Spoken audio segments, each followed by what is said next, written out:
함께 찾아보겠습니다. 누가복음 15장의 말씀입니다. 누가복음 15장 1절부터 10절까지의 말씀입니다.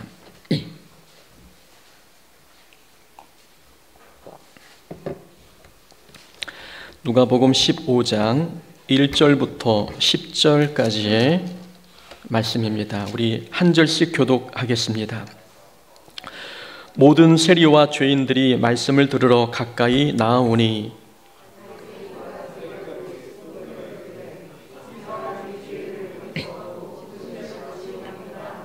예수께서 그들에게 이 비유로 이르시되 어떤 사람이 양 100마리가 있는데 그 중에 하나를 잃으면 99마리를 들여두고 그 잃은 것을 찾아내기까지 찾아다니지 아니하겠느냐.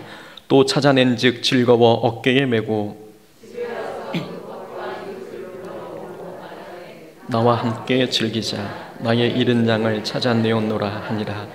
내가 너희에게 이르노니 이와 같이 죄인 한 사람이 회개하면 하늘에서는 회개할 것 없는 의인 99으로 말미암아 기뻐하는 것보다 더하리라. 어떤 여자가 10 드라크마가 있는데 하나를 잃으면 등불을 켜고 집을 쓸며 찾아내기까지 부지런히 찾지 아니하겠느냐. 또 찾아낸즉 벗과 이웃을 불러 모으고 말하되 나와 함께 즐기자. 잃은 드라크마를 찾아내었노라 하리라. 내가 너희에게 이르노니 이와 같이 죄인 한 사람이 회개하면 하나님의 사자들 앞에 기쁨이 되느니라. 아멘. 오늘 본문 말씀 통해서 사랑은 관계에서 나옵니다 라는 제목으로 말씀 함께 나누겠습니다. 20년 전 제가 사역했던 교회에서 성도님들과 성경 공부를 시작했습니다. 어느 날 하루 공부를 시작하기 전부터 한 여자 집사님께서 감정을 억누르면서 흐느끼고 계셨습니다. 누군가 건드리기라도 하면 대성통곡할 판이었습니다. 저는 속으로 생각했지요. 집사님 집안에 큰 우환이 생겼나? 사랑하는 가족 중에 누가 돌아가셨나? 돌아가지 않고는 저렇게 크게 슬퍼하지 않을 텐데 하는 생각이 들었습니다. 물어볼 수는 없고 이제 직접 말할 때까지 좀 기다렸습니다. 집사님께서 감정을 정리하고 난 뒤에 사정을 말씀하셨습니다. 누군가의 이름을 거론하시면서 말씀하시는데 제 예상대로 누군가 돌아가신 게 맞았습니다. 장례식을 안 가시고 어떻게 교회에 오셨나? 장례는 기독교 장으로 하시려나? 이런 생각을 하면서 이야기를 계속 듣고 있는데 이야기 내용이 제가 예상했던 대로 흘러가지 않았습니다. 이야기를 종합해 보니까 사람이 죽은 것이 아니라 키우던 개가 죽었던 것이지요. 대상을 사람인 것처럼 인칭화해서 말씀하시니 저는 사람이 죽은 줄 알았습니다. 개가 죽었는데 부모님이 돌아가신 것처럼 저렇게 울 수 있을까? 처음에는 이해가 되지 않았는데 생각해 보니 집사님께서 그렇게 우셨던 이유는 그 개는 집사님에게 가족과 같았기 때문이었습니다. 개의 죽음을 바라보는 시각이 달랐습니다. 저에게는 그냥 개가 죽은 것이었지만 집사님에게는 가족이 죽은 것이었습니다. 감정의 반응이 달랐던 이유는 관계가 달랐기 때문입니다. 어떤 관계를 맺고 있느냐에 따라 같은 사건이 누군가에게는 슬픔으로 다가왔고 누군가에게는 대수롭지 않은 일로 다가왔습니다. 관계에 따라서 감정이 달라진 것이지요. 사람은 모든 대상과 관계를 맺고 삽니다. 관계를 맺으면 애착 관계가 형성되고 애착 관계가 형성이 되면 사람은 그 대상을 사랑하게 됩니다. 식물과 관계를 형성한 사람은 식물을 사랑하고 인형과 애착 관계를 형성한 아이는 인형이 무생물일지라도 그 인형을 사랑합니다. 영화 캐스트 어웨이에서는 배구공을 사랑한 주인공이 나오지 않습니까? 무인도에 갇힌 주인공이 배구공의 얼굴을 그려놓고 윌슨이라고 이름을 붙였습니다. 배구공의 이름을 붙이자 배구공은 주인공에게 특별한 존재가 되었습니다. 윌슨이라는 배구공은 무인도에서 주인공에게 위로의 대상이 되었고 의지 대상도 되었습니다. 풍랑으로 배구공을 잃어버렸을 때 주인공이 절망하고 슬퍼했는데 그 장면을 보면 이 주인공이 그 배구공과 특별한 관계를 맺고 있었다는 것을 알 수 있습니다. 사람은 관계를 형성하면 그 대상에게 마음을 주는 존재입니다. 여기서 우리가 깨닫는 것이 있습니다. 사랑은 감정이 아니라 관계입니다. 우리는 감정이 생겨야 사랑할 수 있다고 생각합니다. 그렇지 않지요. 관계를 형성해야 사랑할 수 있습니다. 인형과 관계를 형성한 사람은 인형을 사랑하고 배구공과 관계를 형성한 사람은 배구공일지라도 마음을 줍니다. 사랑은 관계에서 나옵니다. 사랑에 빠지게 하는 것은 감정일 수는 있지만 그 사랑의 관계를 유지하는 것은 관계가 합니다. 사람들은 사랑이 여전만 못하면 사랑이 변했다고 말합니다. 근데 사실 사랑이 변한 게 아니죠. 관계가 변한 것입니다. 어떤 대상을 지속적으로 사랑하려면 관계가 바르게 형성되어야 합니다. 우리가 서로 사랑하는 것이 어려운 이유가 무엇 때문입니까? 관계가 제대로 형성이 되지 않았기 때문입니다. 예수님께서 원수를 사랑하라 말씀하셨습니다. 원수를 사랑하는 일은 정말 어렵고 불가능한 일처럼 보입니다.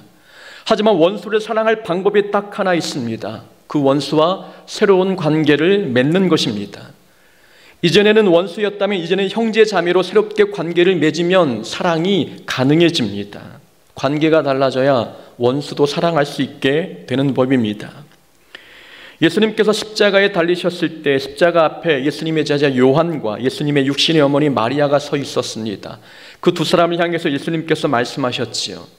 자기 어머니께 말씀하시되 여자여 보소서 아들이니이다 하시고 또 그 제자에게 이르시되 보라 내 어머니라 하신데 그때부터 그 제자가 자기 집에 모시니라 라고 말씀합니다. 사도 요한이 예수님의 육신의 어머니 마리아를 자기 집에 모셔 평생 봉양했습니다. 이렇게 할 수 있었던 이유는 요한과 마리아가 새로운 관계를 맺었기 때문입니다. 이전에는 남이었는데 이제는 예수님 안에서 어머니가 되었고 아들이 되었습니다. 관계가 달라지니까 사랑의 깊이, 사랑의 내용, 사랑의 강도도 달라졌습니다. 예수님께서 말씀하시는 사랑은 관계에서 오는 사랑입니다. 너희가 내 안에 거하고 내 말이 너희 안에 거하면 무엇이든지 원하는 대로 구하라 그리하면 이루리라. 이 말씀은 기도응답에 관한 말씀처럼 보이지만 사실 관계에 관한 말씀입니다. 너희가 내 안에 거하고 내 말이 너희 안에 거하면 이라고 말씀하지 않습니까? 이것은 관계입니다. 기도응답을 얻기 위해서는 예수님과 친밀한 관계를 맺어야 하는 것입니다. 하나님의 사랑도 하나님과 관계 형성을 어떻게 맺느냐에 따라서 우리에게 부어질 수 있는 것입니다. 우리가 사랑하려면 관계부터 새롭게 맺어야 합니다. 오늘 본문에 보니 세리와 죄인들이 말씀을 들으러 예수님께 나왔습니다. 2절에 보니까 바리새인과 서기관들이 수군거려 이르되 이 사람이 죄인을 영접하고 음식을 같이 먹는다라고 비난했습니다. 자, 말씀을 듣기 위해 예수님께 몰려든 사람들이 있었지요. 바리새인과 서기관들 눈에 보여진 이 사람들은 모두 죄인이었습니다. 바리새인들이 세리나 병자 그리고 사회적 약자들을 사랑하지 못했던 이유가 무엇 때문이겠습니까? 상대방을 죄인으로 보았기 때문입니다. 상대방을 죄인으로 보고 있는 한 상대를 사랑하는 것은 불가능해집니다. 자기는 의롭고 상대는 죄인이라고 여기는 이 관계 속에서 어떻게 사랑이 만들어질 수 있겠습니까? 관계가 깨져 있으면 사랑은 절대 상대방에게 흘러가지 않습니다. 그래서 예수님께서 세 가지 비유를 통해 말씀하셨습니다. 하나는 잃은 양의 비유, 또 하나 잃은 드라크마의 비유, 그리고 다음 주에 살펴볼 잃은 탕자의 비유입니다. 이 세 가지 비유는 공통적으로 예수님의 사랑을 보여주고 있습니다. 그러나 세 비유 모두가 예수님의 사랑을 가르쳐주고 있지만 이 내용에서 핵심은 관계입니다. 자, 잃은 양의 비유는 예수님과 우리의 관계가 목자와 양의 관계임을 말씀하고 있습니다. 관계가 핵심입니다. 드라크마는 화폐 단위인데 주인이 매우 아끼고 가치 있게 여기는 물건을 의미합니다. 팔레스틴 여성들은 종종 은전 10개를 결혼 선물로 받았습니다. 10개의 은전은 결혼 반지와 같은 역할을 했던 것이지요. 드라크마는 그러니까 금전적인 가치를 넘어서 부부 관계를 상징하는 중요한 물건입니다. 만약 여러분들이 결혼 반지를 잃어버리면 어떻게 하겠습니까? 남편들이 결혼 반지를 잃어버리면 아내가 무서워서라도 끝까지 찾아내지 않겠습니까? 결혼 반지가 나와 아내의 관계를 상징하는 물건이기 때문입니다. 은전 10개가 고스란히 있어야 남편과의 관계가 유지가 되는데 하나를 잃어버렸을 때 이것은 남편과의 관계에 문제가 생기는 심각한 일이었습니다. 이 비유도, 잃어버린 드라크마 비유도 관계의 중요성을 내포하고 있습니다. 집을 나간 탕자의 비유는 설명을 굳이 드리지 않아도 알지 않습니까? 아버지와 아들의 관계를 보여주고 있는 말씀입니다. 예수님께서 바리새인과 서기관을 향해서 세 가지 비유를 말씀하셨습니다. 이웃을 사랑하지 못하는 이유는 상대방에게 문제가 있기 때문이 아님을 말씀하는 거죠. 상대방을 죄인 취급하며 올바른 관계를 맺지 못한 바리새인 본인들에게 문제가 있음을 예수님께서 비유를 통해서 말씀하셨습니다. 이웃을 형제자매 관계로 바라보지 못하니 바리새인은 상대방을 사랑할 수 없었던 것입니다. 아브라함이 갈대아 우르를 떠나 가나안 땅에 왔습니다. 조카 롯도 아브라함과 함께 같은 땅에 거주하고 있었지요. 하나님께서 은혜와 복을 주셔서 아브라함의 가축도 많아졌고 롯의 가축도 많아졌습니다. 서로의 가축이 많아지자 머무는 장소가 좁아졌고 급기야 가축에게 꼴을 먹이는 일로 아브라함의 목자와 롯의 목자가 다투었습니다. 이때 아브라함이 롯에게 이렇게 말했습니다. 우리는 한 친족이라. 나나 너나 내 목자나 내 목자나 서로 다투게 하지 말자라고 이야기했습니다. 아브라함은 자신들이 어떤 관계인지를 상기시켰습니다. 우리는 원수가 아니라 우리는 형제자매이다. 우리는 친족이다. 우리는 가족이다 라고 이야기했던 것입니다. 다툼은 상대를 원수로 볼 때 일어납니다. 그러나 상대를 내 가족으로 여기면 다툼은 사라지고 그 가운데 사랑이 싹틉니다. 서로 사랑하려면 관계부터 서로 설정해야 합니다.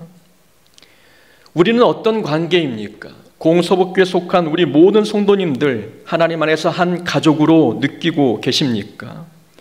우리는 남이 아니라 하나님을 한 분 하나님을 아버지로 모시고 있는 형제 자매입니다. 우리가 서로 가족이라고 생각하면 서로 사랑하는 일이 그렇게 어렵지 않습니다. 제가 목사로서 신앙을 지도하고 있긴 하지만 저와 여러분은 목사와 성도의 관계를 넘어서서 하나님 안에서 가족입니다. 가족이란 부족해도 서로 감싸주고 사랑하는 관계 아니겠습니까? 우리 중에 완벽한 사람이 어디 있겠습니까? 우리 모두는 불완전합니다. 완벽하지 않습니다. 그래서 관계는 부족한 사람들이 서로 노력하면서 계속해서 좋은 관계를 쌓아가야 합니다.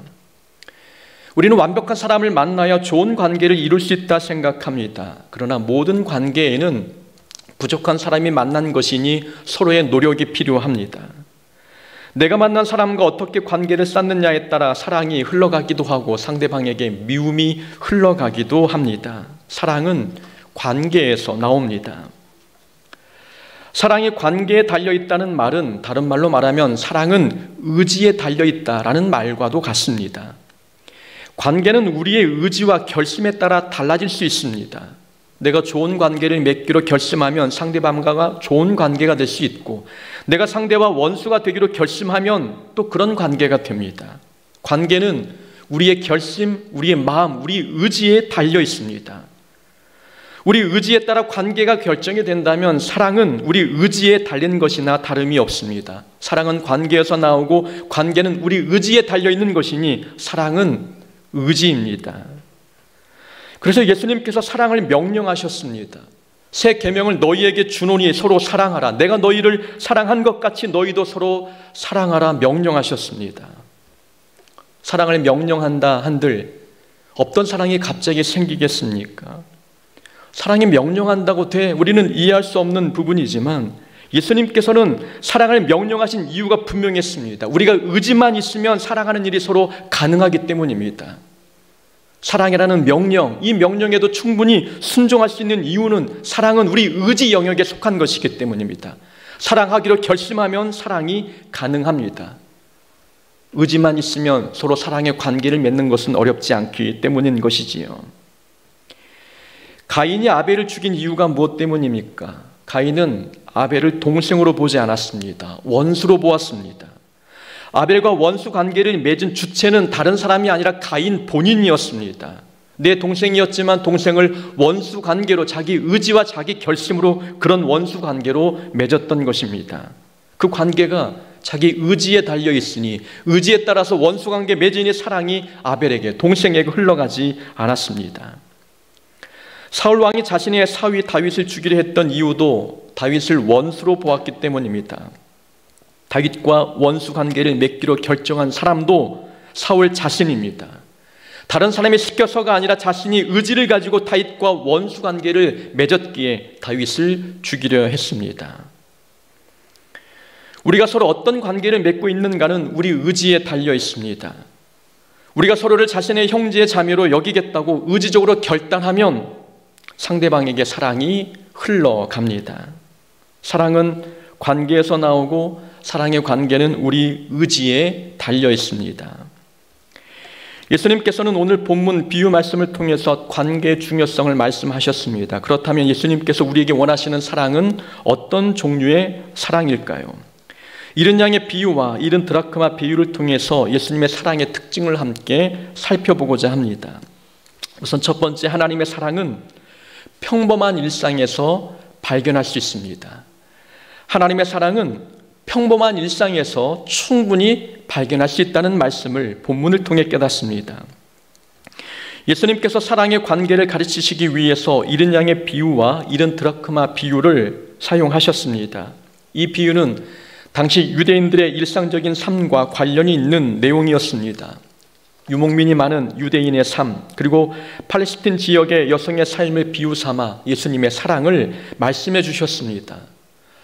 목동이 양을 치다 양을 잃어버린 일이 얼마나 자주 있었겠습니까? 많지 않았겠습니까? 그 양을 잃어버리면 잃은 양 한 마리일지라도 목자가 찾아오는 모습을 본인들이 경험했습니다. 그 삶의 경험을 통해서 하나님께서 나를 찾아오셨구나 깨닫는 겁니다.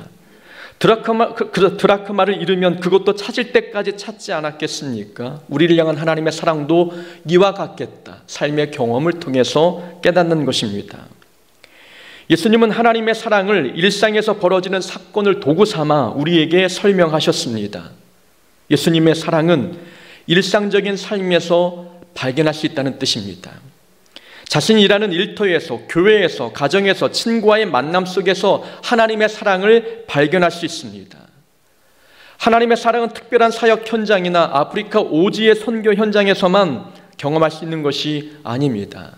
하나님의 사랑은 일상에서 쉽게 찾을 수 있고 경험할 수 있습니다. 예수님은 특별한 날만 사랑을 베푸시는 분이 아닙니다. 매일매일 우리 일상에 찾아오셔서 우리 매일의 삶이 하나님의 사랑으로 가득하길 원하십니다. 그래서 매일 사랑을 베푸시는 것입니다. 그렇다면 우리도 평범한 일상에서 이웃에게 사랑을 베풀어야 하지 않겠습니까? 하나님이 일상의 삶에 우리에게 사랑을 베푸셨다면 우리도 평상적인 일상적인 삶에서 이웃에게 사랑을 베푸는 삶을 살아야 마땅합니다. 교회 안에서만 사랑하는 것이 아니라 일상에서 만나는 사람에게 사랑을 베풀어야 합니다. 사랑은 특별한 사랑에서만 베푸는 것도 아니고 특별한 사람에게만 부어주는 것도 아닙니다. 전도 축제가 있으면 그날만 사랑을 베푸는 것이 아니라는 뜻입니다. 살아가는 모든 삶이 사랑을 베푸는 날이 되어야 한다는 말씀입니다. 하루하루가 사랑을 베푸는 날이 되려면 삶을 대하는 기본적인 태도는 사랑이어야 합니다. 누구를 만나든 사랑하는 마음으로 대해야 하고 무엇을 하든 사랑의 마음으로 감당해야 합니다. 성도의 기본적인 자세는 사랑이어야 합니다.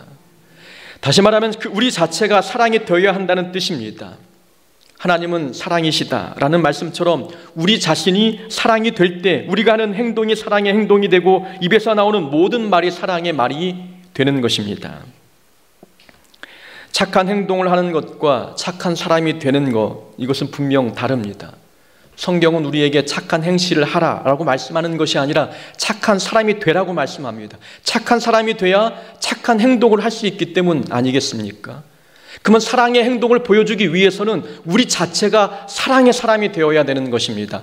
하나님은 사랑이신 것처럼 우리가 사랑 자체가 되어야 우리가 하는 모든 행실이 사랑의 행실로 되어지는 것입니다.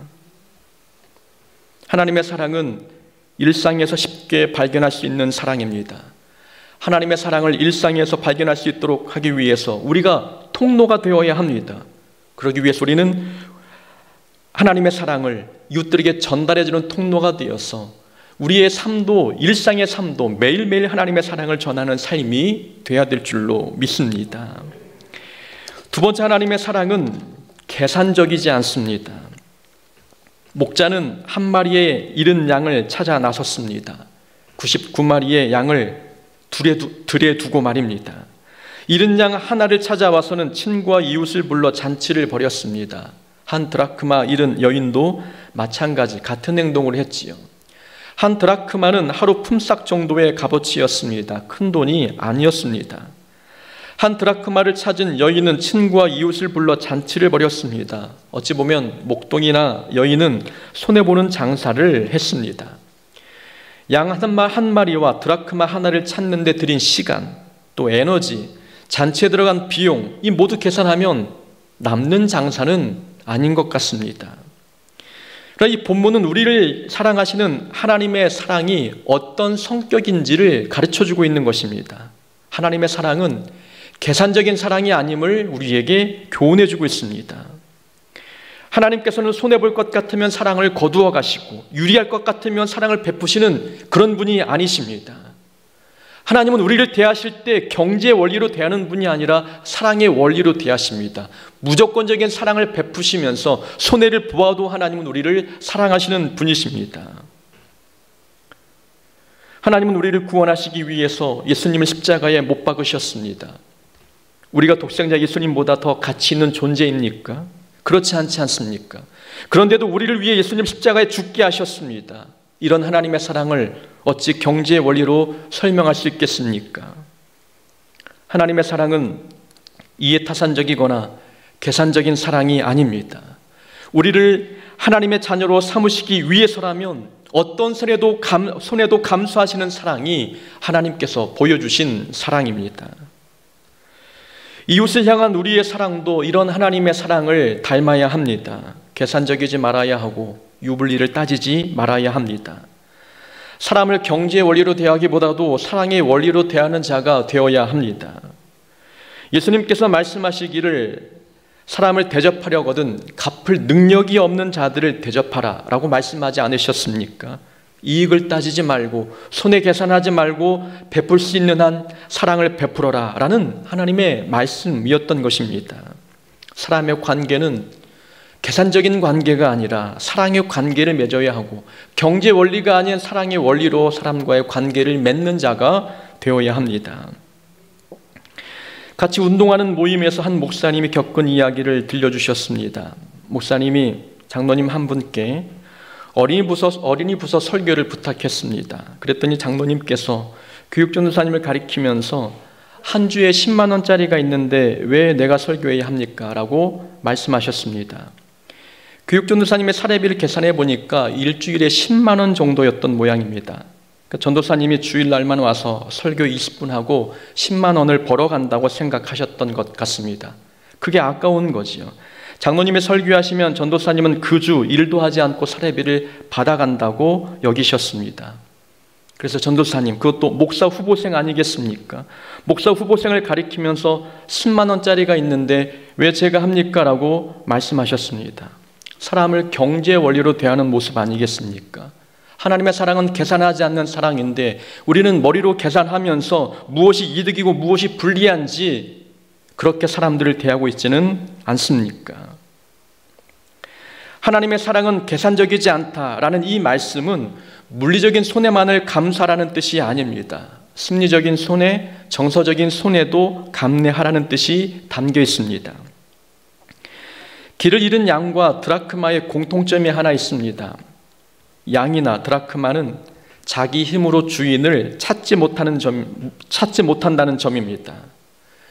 양은 시력이 매우 좋지 않다고 알려져 있지요. 그래서 양은 목자를 눈으로 보고 따르는 존재가 아니라 음성을 듣고 따르는 존재입니다. 그런 양이 목자를 잃고 헤매고 있습니다. 목자가 찾아가지 아니하면 양은 절대 목자를 자기 힘으로 찾아올 수 있는 존재가 아닙니다. 드라크마도 마찬가지이지요. 우리가 그렇다는 것입니다. 우리가 죄에 빠지면 우리는 우리 힘으로 죄에서 벗어날 수 없는 연약한 존재입니다. 예수님께서 찾아오셨기에 우리가 죄에서 벗어나 하나님의 자녀가 될 수 있었습니다. 예수님께서 우리를 찾아오지 않으셨다면 우리가 어찌 우리 힘으로 구원에 이르렀겠습니까? 예수님께서는 죄에 빠진 우리를 향해서 말 안 듣더니 잘 됐다, 길 잃은 것 너의 잘못이니 알아서 찾아오든지 말든지 알아서 해라. 방치하지 않으셨습니다. 예수님께서는 우리의 연약함과 무지함을 아십니다. 우리는 우리 힘으로 예수님을 찾을 수 없는 존재임을 예수님은 너무나 잘 알고 계십니다. 그래서 하늘 보좌를 버리시고 이 땅에 오셨습니다. 십자가 위에 죽으셨고 부활하셔서 우리의 생명의 길이 되어주셨습니다. 길을 찾아오라고, 하나님께 나아가는 구원의 길로 나아오라고 예수님은 우리 곁에 직접 찾아오셨습니다. 예수님은 감정적인 손해, 심리적인 손해도 감수하셨던 것입니다. 우리가 이웃에게 베풀어야 할 사랑도 이와 같은 사랑이어야 합니다. 우리가 먼저 다가가서 사랑을 베풀어야 하는 것이지요. 왜 내가 먼저 다가가야 해? 라고 생각이 들 때가 참 많습니다. 그런데 우리가 다가가지 않으면 상대는 그 자리에서 벗어나지 못합니다. 상대방은 자기 문제를 볼 수 있는 영적인 안목이 없는 사람입니다. 그 자리에서 벗어나 회복할 힘이 본인에게는 없는 것이지요. 그 사람을 변화시키기 위해서 우리가 찾아가야 합니다. 찾아가서 사랑을 베풀어야 사랑의 힘을 얻어 그 자리에서 벗어날 수 있게 되는 것입니다. 먼저 찾아가고 먼저 다가가는 것, 자존심이 상하고 감정이 상할 수도 있지만 하나님께서 우리에게 보여주신 사랑이 그와 같은 사랑이었습니다. 하나님의 사랑은 계산적이지 않았지요. 물리적인 손해, 감정적인 손해, 정서적인 손해를 감수하면서 대가 없이 무조건적으로 베푸신 하나님의 사랑, 우리가 받은 하나님의 사랑의 특징입니다. 잃은 양을 찾은 목자와 잃은 드라크마를 찾은 여인은 친구를 불러 모아 잔치를 벌였습니다. 6절에서 말씀하기를 나와 함께 즐기자라고 이야기하고 있지요. 잃은 양을 찾은 목자가 이웃을 초청해서 함께 즐기자고 요구하고 있습니다. 9절에서도 말씀합니다. 나와 함께 즐기자. 잃은 드라크마를 찾은 여인도 친구와 이웃을 초청해서 함께 즐기자고 요청했습니다. 이 비유에서 강조하는 내용이 바로 이 부분이지요. 그런데 탕자의 비유에서 동생이 돌아왔을 때 형은 잔치의 즐거움에 참여하지 않았습니다.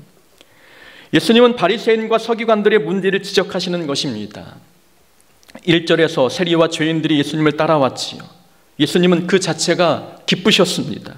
잃은 양을 찾은 것처럼, 잃은 드라크마를 찾은 것처럼 죄인들이 예수님께 찾아와 말씀을 듣는 것은 예수님께는 말로 표현할 수 없을 만큼 기쁜 일이었습니다. 그런데 그 기쁨에 바리새인과 서기관들은 동참하지 않았습니다. 여전히 예수를 따르는 자들을 바라보면서 죄인이라고 정죄했습니다. 예수님께서 바리새인과 서기관들을 향해서 말씀하고 있는 것입니다. 나와 함께 즐기자. 죄인이 돌아왔으니 나와 함께 기뻐하자. 예수님이 말씀하고 계십니다. 그럼에도 불구하고, 예수님의 초청에도 불구하고 바리새인들이 함께 기뻐하지 않은 이유는 딱 한 가지 때문이었습니다. 바리새인은 세리와 죄인의 과거를 여전히 기억하고 있었기 때문입니다. 저 사람의 과거의 행위를 알고 있는 한 바리새인과 서기관들은 그들을 죄인 아니면 다른 존재를 인정할 이유가 없었던 것입니다. 목자 잃은 양을 찾은 후 목자는 그 양을 책망하지 않았습니다. 잃은 것을 찾은 것만으로 기뻐하셨던 거지요. 목자에게 돌아왔으면, 하나님께 돌아왔으면 하나님께서는 우리의 과거를 묻지 아니하시고 새로운 삶을 살게 하십니다. 잃은 양을 찾은 목자와 잃은 드라크마를 찾은 여인이 이웃을 초청해 벌인 이 잔치는 천국 잔치이고 생명을 얻은 기쁨의 잔치입니다. 한 영혼이 새 삶을 얻게 된 기쁨의 잔치였던 것이지요. 하나님의 사랑은 과거를 기억하지 않는 사랑입니다. 본문을 통해 세 번째 얻는 교훈입니다. 하나님의 사랑은 과거를 기억하지 않는 사랑입니다. 과거를 용서하시고 예수 믿고 변화되었다면 이제 변화된 모습만 기억하시는 그 사랑이 바로 하나님의 사랑이십니다. 하나님은 죄인이 멸망하기를 바라시지 않습니다. 변화되어 새 생명 얻기를 원하십니다. 그러니 하나님은 우리의 모든 과거를 잊으시고 끝없이 우리를 사랑하시는 분이십니다. 만약 잃어버린 양이 나의 가족이었다면, 잃어버린 양이 나의 형제 자매였다면 우리는 이 기쁨의 잔치에 동참하지 않았겠습니까? 관계가 형성이 안 되니 같이 기뻐할 수 없었던 것입니다. 기독교는 사랑의 종교이고 하나님은 사랑이십니다. 우리가 삶의 자리에서 사랑을 베풀려면 이웃과 사랑의 관계를 맺어야 합니다. 우리 모두는 형제자매이고 우리는 부모 자녀 관계입니다. 이 사랑의 관계를 깨닫는다면 우리의 사랑은 하나님 나라 갈 때까지 영원히 이어질 줄로 믿습니다. 그런 관계가 되기를 주의 이름으로 축원합니다. 아멘. 우리 말씀을 붙들고 함께 기도하기